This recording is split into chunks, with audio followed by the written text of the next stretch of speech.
प्रधानमंत्री नरेंद्र मोदी ने G7 समूह के देशों से आग्रह किया है कि वे हरित विकास, स्वच्छ ऊर्जा, सतत जीवन शैलियों और वैश्विक कल्याण के लिए भारत के प्रयासों में सहयोग दें।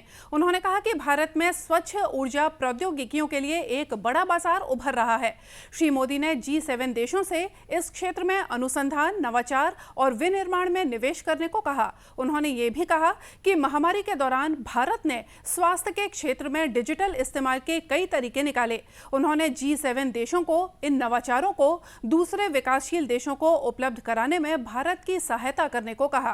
प्रधानमंत्री मोदी ने इस बात पर भी बल दिया कि ऊर्जा संसाधनों पर केवल अमीरों का विशेषाधिकार नहीं होना चाहिए, गरीब परिवारों का भी ऊर्जा संसाधनों पर समान अधिकार है। श्री मोदी जर्मनी के श्लॉस एल्माउ में जलवायु, ऊर्जा और स्वास्थ्य सत्र में बोल रहे थे।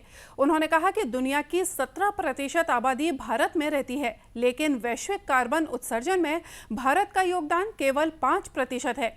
इसके पीछे मुख्य कारण भारतीय जीवन शैली है, जो प्रकृति के साथ सह अस्तित्व के सिद्धांत पर आधारित है।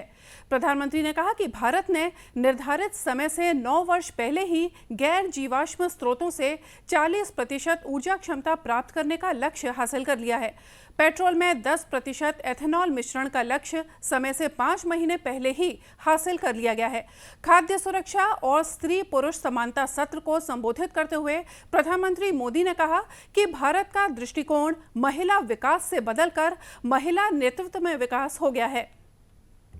गौरतलब है कि G7 एक अंतर सरकारी राजनीतिक समूह है, जिसमें Canada, France, Germany, Italy, Japan, Britain और अमेरिका जैसे देश शामिल हैं। श्री मोदी जर्मन चांसलर के निमंत्रण पर G7 शिखर सम्मेलन में भाग ले रहे हैं।